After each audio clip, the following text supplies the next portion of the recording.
গায়ের জোরে হচ্ছে লিটন কুমার দাস এগিয়ে তাসকিনের সাথে, তার মানে আগের বোর্ডের ভালো সম্পর্ক। তো তাসকিনকে হচ্ছে বাকি না খেলালে জিম্বাবুয়ের সাথে আপনি পারবেন না, লিটন কুমার দাস না খেললে আপনি জিম্বাবুয়ের সাথে থাকবেন না, এরকম টেনশন করতে হয়। এটা আমার কাছে মনে খুব দুঃখজনক। পিএসএল এ খেলা মানে তো জাতীয় দলে কোনো কন্ট্রিবিউট ভবিষ্যতে করবে না এরকমটা না, নাকি পাকিস্তানি হয়ে গেল সে। রিয়াসত ভাই, এটাই কি আসলে ইন্ডিয়া কিনে? ইন্ডিয়ার সাথে টক্কর দেওয়ার মতো কোনো টিম দুনিয়াতে আছে আপনার কি মনে হয়? না, অবশ্যই টক্কর দেওয়ার মতো এই মুহূর্তে আমার কাছে মনে হয় যে মানে কম্পেয়ার করলে নাই। আপনি যদি লাস্ট 3টা আইসিসি ইভেন্ট দেখেন, 3টার মধ্যে 2টাতে তারা চ্যাম্পিয়ন, তিনটাতেই ফাইনালিস্ট। সো সবচেয়ে বড় ব্যাপার কি যে একটা টিমে আপনি দেখেন মানে একজন পেস অলরাউন্ডার, দুজন হচ্ছে স্পিনিং অলরাউন্ডার। রবীন্দ্র জাদেজার কথা বলতে পারেন, অক্ষরের কথা বলতে পারেন, আবার এদিকে হার্দিক পান্ডিয়া। সো তাদের আসলে অনেক অনেক বেশি অপশনস। আপনি যদি ভালো করতে চান আপনার কিন্তু অপশন খুব গুরুত্বপূর্ণ। গতকালকে যখন তাদের 4 উইকেট চলে গেল, যখন অনেকেই ভাবা শুরু করছিল যে ইন্ডিয়া হয়তো ফল করবে বা নিউজিল্যান্ড হয়তো তাদের উপর প্রেশার ক্রিয়েট করবে, সেই সময় যারা এই চিন্তাটা করতেছিল একইভাবে তারা চিন্তা করতেছিল এরপরে কে আসার বাকি আছে ব্যাটিংয়ে। সো এত বড় ব্যাটিং লাইন আপ, বোলিং ডিপার্টমেন্টে আপনি দেখেন how many options they have, 4 spinners, এবং এই 4জন স্পিনার মিলে 38 ওভার বল করলো। সো আমার কাছে মনে হয় আনবিলিভেবল একটা টিম। তাদেরকে আপনি কোনোভাবে এই মুহূর্তে অন্য কোনো দলের সাথে কম্পেয়ার করতে পারেন না। এই টিম যেই টুর্নামেন্টে খেলে বা এরকম টিম অস্ট্রেলিয়া, সাউথ আফ্রিকা বা নিউজিল্যান্ড যে টুর্নামেন্টে খেলে, সেই টুর্নামেন্ট যাওয়ার আগে আমরা বলে গিয়েছিলাম যে আমরা চ্যাম্পিয়ন হতে চাই। সেটা কি আদৌ বাস্তবসম্মত কোনো কথা ছিল? না, আমাদের তো এখানে যে যার মতো করে ইচ্ছা বলে, ঠাকুরমার ঝুলির মতো গল্পগুলো, বুঝছেন, মিলুক না মিলুক গল্প তো গল্পই, ঠিক আছে। শিশু ভোলানো শিশুতোষ গল্পগুলো এখানটায় বলা হয়। বাংলাদেশ ক্রিকেট বোর্ড বলেন, বাংলাদেশ ক্রিকেট দলের অধিনায়ক বলেন, তারা যে কথাগুলো বলেন আমার কাছে মনে হয় যে তারা অনেক ক্ষেত্রেই প্ল্যান করে আসেন না। ওই সংবাদ সম্মেলনে আগে যদি শান্ত একটু প্ল্যান করতেন যে এরকম একটা প্রশ্ন আসতে পারে যে আপনার লক্ষ্যটা কি, সেই লক্ষ্যের উত্তরটা তিনি আসলে কি দেবেন, এটা যদি একটা প্রপার প্ল্যান করতেন, অথবা তার কাছে যদি কনফিউজিং মনে হতো, সিনিয়র ক্রিকেটার দু একজনের সাথে শেয়ার করে নিতেন, he could give a better answer. তিনি যেটা বলেছেন তিনি হয়তো দলকে মোটিভেট করার জন্য বলেছেন, but end of the day সেটা কিন্তু ব্যাকফায়ার করেছে, কারণ আপনার দল তো ওইভাবে পারফরমেন্স করতে পারে নাই। আর বাংলাদেশ সত্যিকার অর্থে চ্যাম্পিয়ন্স ট্রফিতে চ্যাম্পিয়ন হওয়ার মতো দল না, 8 নম্বর দল হয়ে গেছে। সো এটা হচ্ছে সবচেয়ে বড় বাস্তবতা যে আমরা অনেক কিছুই করি, অনেক কিছুই বলি, ইনফ্যাক্ট উইদাউট এনি প্ল্যান। ভাই, পিএসএল আছে, সেখানে 3জন বাংলাদেশের নাম আছে। লিটন দাস আছেন, রিশাদ হোসেনও আছেন, আর সাথে হচ্ছে নাহিদ রানা আছেন। ওই সময়তে আবার হচ্ছে জিম্বাবুয়ে সিরিজ, জিম্বাবুয়ে 2 টেস্ট খেলতে আসবে। আপনার কি মনে হয় যে ওই সময় নাহিদ বা লিটন যেহেতু টেস্ট খেলে তাদের আসলে টি-20-র জন্য ছাড়া উচিত, যেহেতু আমাদের সামনে অনেক টি-20 আছে, এশিয়া কাপ খেলবো, ওয়ার্ল্ড কাপ খেলবো? মানে most important issue is that আপনি কার এগেনস্টে খেলছেন। বাংলাদেশ যদি ইংল্যান্ডের এগেনস্টে খেলতো, সেটার কারণে যদি আপনি বলতেন যে নাহিদ রানাকে রাখতেই হবে, লিটন কুমার দাসকে খেলাতেই হবে, এটার একটা জেনুইন লজিক আমি পাই। বাট বাংলাদেশ খেলবে জিম্বাবুয়ের সাথে। জিম্বাবুয়ের মতো একটা দলের সাথে খেলার জন্য যদি আপনার সুপারস্টার পেসারকে দরকার হয়, নাহিদ রানাকে না খেলালে জিম্বাবুয়ের সাথে আপনি পারবেন না এরকম টেনশনে থাকতে হয়, লিটন কুমার দাস না খেললে আপনি জিম্বাবুয়ের সাথে থাকবেন না এরকম টেনশন করতে হয়, এটা আমার কাছে মনে খুব দুঃখজনক। সো পিএসএল এর সময়টা আমি মনে করি বাংলাদেশের যে ক্রিকেটাররা পিএসএল এর ড্রাফটে উঠেছে, দল পেয়েছে, তাদেরকে খেলতে দেওয়া উচিত। যদি অপোনেন্ট জিম্বাবুয়ে না হয়ে অন্য কোনো দল হইতো, ইংল্যান্ড হইতো, অস্ট্রেলিয়া হইতো, ইন্ডিয়া হইতো, তাহলে আপনি বলতেন যে ঠিক আছে, যে পিএসএল এর থেকেও ন্যাশনাল টিমের হয়ে খেলাটা গুরুত্বপূর্ণ। আর পিএসএল এ খেলে যে এক্সপেরিয়েন্সটা তার নিবে, সেটা নাহিদ রানা হোক, লিটন কুমার দাস হোক, ফিউচারে তো ন্যাশনাল টি-20 টিমের হয়ে সেই এক্সপেরিয়েন্সটাকে তারা এক্সপ্লোর করার সুযোগ পাবে। সো ওই অপশনটা আপনি দেবেন না। পিএসএল এ খেলা মানে তো জাতীয় দলে কোনো কন্ট্রিবিউট ভবিষ্যতে করবে না এরকমটা না, নাকি পাকিস্তানি হয়ে গেল সে তো আর পাকিস্তানি হয়ে যাচ্ছে না, বাংলাদেশের ক্রিকেটারই থাকছে। তো আমার কাছে মনে হয় যে জিম্বাবুয়ের জন্য যদি ভয় পেয়ে পিএসএল অফ করে দেওয়া হয়, পিএসএল ক্রিকেটারদের যাওয়া অফ করে দেওয়া হয়, এটা ক্রিকেট বোর্ডে আরেকটা বাজে ডিসিশন হবে। যদি এরকম হয়, আসলে আইপিএল এরকম সুযোগ আসলো তাসকিন বা মুস্তাফিজের যে ফুল সিজনের জন্য আইপিএল তাদের চায়, আপনার কি মনে হয় যে ছাড়া উচিত? আইপিএল তো তাসকিন অনেকবার সুযোগ পেয়েছে, খেলতে পারেনি, মানুষের তো ড্রিম থাকে আসলে। মানে কেন ছাড়বে না, আমার সবচেয়ে বড় প্রশ্নটা। পৃথিবীর এত এত নেশনস খেলছে, তারা কিন্তু তাদের ক্রিকেটারদেরকে ছাড়ে।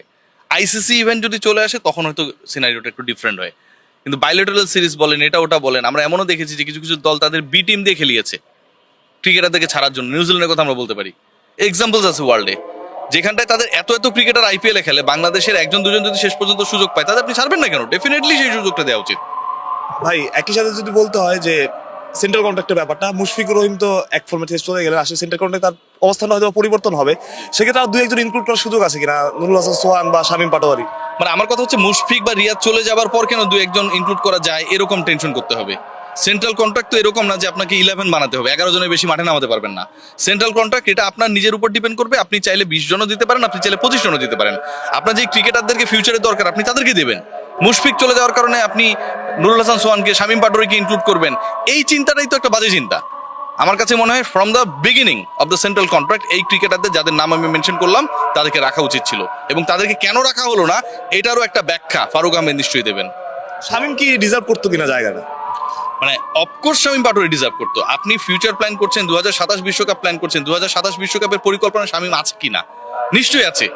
2027 বিশ্বকাপ পরিকল্পনায় আপনি যেই প্ল্যানই করেন এবিসিডি, নুরুল হাসান সোহান আছে কিনা, মাহিদুল ইসলাম অঙ্কন আছে কিনা? সো এই ক্রিকেটাররা যদি আপনার 2 বছর 1.5 বছর পরে যদি ওয়ার্ল্ড কাপে থাকে, পরিকল্পনায় থাকে, তাদেরকে আপনি কেন্দ্রীয় চুক্তিতে রাখবেন না? কেন্দ্রীয় চুক্তিতে রাখা মানে কি? তাদেরকে একটা কনফিডেন্স দেয়া, তাদেরকে প্রতি মাসে একটা স্যালারি পাবে, তাদের সংসার চালানো নিয়ে টেনশন করতে হবে না, সেই কনফিডেন্সটা দেয়া। আপনি ফিউচার স্টারদের সেই কনফিডেন্সটা দেন নাই, বরং আপনি ফেসবুক দেখে সেন্ট্রাল কন্ট্যাক্ট করেছেন, মুশফিককে রেখেছেন, রিয়াদকে রেখেছেন, আরো 10-5 জনকে রেখেছেন, কিন্তু যেই ক্রিকেটাররা আলটিমেটলি আপনাকে সার্ভ করবে, যেই ক্রিকেটাররাই আপনার ভবিষ্যৎ, যেই ক্রিকেটাররা 27 ওয়ার্ল্ড কাপের গুরুত্বপূর্ণ সদস্য, তাদেরকে আপনি রাখেন নাই। ভাই টি-20 অধিনায়কের কথা আসতে গেলে লিটন, আপনি বারবার বলছেন যে তাসকিনি এগিয়ে, আসলে এর আগেও বলেছেন। সেক্ষেত্রে লিটনের সাথে যদি এটা কম্পেয়ার করা হয়, আসলে তাসকিনি কি এগিয়ে থাকবে কিনা? গায়ের জোরে হচ্ছে লিটন কুমার দাস এগিয়ে, এটা হচ্ছে লিটনের গায়ের জোরে কথা বলছি না, এটা বলছি যে তাকে আসলে যে বানাতে চায় তার গায়ের জোরে লিটন কুমার দাস, মানে তাকে হচ্ছে লিটনকে বানাতেই হবে। পাবলিক চায় তাসকিনকে, পাপন ভাই তাসকিন আহমেদকে ভাইস ক্যাপ্টেন বানিয়েছিলেন টি-20 ওয়ার্ল্ড কাপের সময়। সো তাসকিনের সাথে তার মানে আগের বোর্ডের ভালো সম্পর্ক, উনি এই ইকুয়েশন গুলো ভালো করে, ঠিক আছে। সো তাসকিনকে হচ্ছে বানানো যাবে না। আর লিটন কুমার দাসের থেকে তাসকিন হচ্ছে কোয়ালিটি দিকে গিয়ে। 20টা ইনিংসে যদি বলি, লিটন কুমার দাস 2024 সালে যে 20টা টি-20 ইনিংস খেলেছেন, এই 20 টি-20 ইনিংসে তার মাত্র 50 রয়েছে একটা। আপনি যদি খেয়াল করে দেখেন, এভারেজ হচ্ছে 16, স্ট্রাইক রেট হচ্ছে 100। এরকম একজন ক্রিকেটারকে তো আপনি 11-এ রাখার নিয়েও টেনশনে থাকবেন, তাকে আপনি ক্যাপ্টেন বানিয়ে দিচ্ছেন। ক্যাপ্টেন বানানো মানে পরের 1 বছর যত ম্যাচ হবে সবগুলোতেই তিনি 11-এ থাকবেন। আর তাসকিন আহমেদ গত 20 বোলিং ইনিংসে 33 উইকেট পেয়েছে। আপনি ইনজুরি কথা বলছেন, প্যাট কামিন্স পেসার না, খেলছে না, ওয়ার্ল্ড কাপ চ্যাম্পিয়ন হয় নাই। টি-20তে আপনি 4 ওভার বল করবেন, প্যাট কামিন্স তো ওয়ানডে ক্রিকেটে 10 ওভার করে বল করে, দলকে তো চ্যাম্পিয়ন করেছে। তাসকিন আহমেদ 4 ওভার বল করলে টায়ার্ড হয়ে যাবে, খেলতে পারবে না, ইনজুরিতে চলে যাবে, এই কারণে আপনি তাকে খেলাবেন না? এটা কোনো কথা হইতে পারে? তাফিদ তো ইনজুরিতে পড়েনি, মুশফিকুর রহিম ইনজুরিতে পড়েনি, তারা কি পেসার? এই ফাইজলামিগুলো করে কেন বাংলাদেশ ক্রিকেট বোর্ড? একদম লাস্ট প্রশ্ন ভাই, ঘরোয়া ক্রিকেটের সূচিতে একটা পরিবর্তনের কথা আমরা শুনছি, রোজার মাসে ডিপিএল হচ্ছে। আসলে আমার প্রশ্নটা হচ্ছে একদম শেষ, যে রোজার মাসে ডিপিএল আয়োজন করা বা ডিপিএল খেলা ক্রিকেটারদের জন্য কতটা কষ্টের? একজন ক্রিকেটার বলছেন এটা একটা অত্যাচারের মতো। এটা শুধু অত্যাচার না, এটা হচ্ছে অপরিণামদর্শিতা। রমজান মাসে ক্রিকেট যারা খেলছেন, প্রথমত তারা কিন্তু চাইলেও তার বেস্টটা দিতে পারবেন না। অনেক ক্রিকেটার রোজা রেখে খেলেন, ধর্মীয় অনুভূতিকে আপনার খাটো করে দেখার সুযোগ নেই ভাই। দ্বিতীয় যে বিষয়টা আপনি খেয়াল করেন, এই পার্টিকুলার টুর্নামেন্টটা হচ্ছে আপনার একমাত্র লিস্টে 50 ওভারের টুর্নামেন্ট, ঘরোয়া টুর্নামেন্ট যদি আমি বলি ইন্টারন্যাশনালের বাইরে, সেই টুর্নামেন্টটায় আপনি হচ্ছে ক্রিকেটারদেরকে বেস্ট এফোর্ট দেওয়ার অবস্থায় রাখেন না। আপনি রমজানের সূচিতেই খেলাটা ফেলান, এবং আপনি কতটা রমজানের সূচিতে খেলা ফেলানোর জন্য ডিটারমাইন, রমজান কিন্তু প্রতি বছর আগায় আগায় আসে, কিন্তু আপনার ডিপিএল এ ফিক্সচার কিন্তু রমজানে গিয়েই পড়ে। আপনি যদি বলেন যে হচ্ছে এটা 5 বছর থেকে চলছে, তো 5 বছর আগে রমজান আর এখনকার রমজানে তো 50 দিনে পার্থক্য হয়েছে ভাই। এখনো কেন রমজানে পড়ে? কারণ আপনি ডিপিএল কে গুরুত্ব দেন না, রমজানই ফেলান।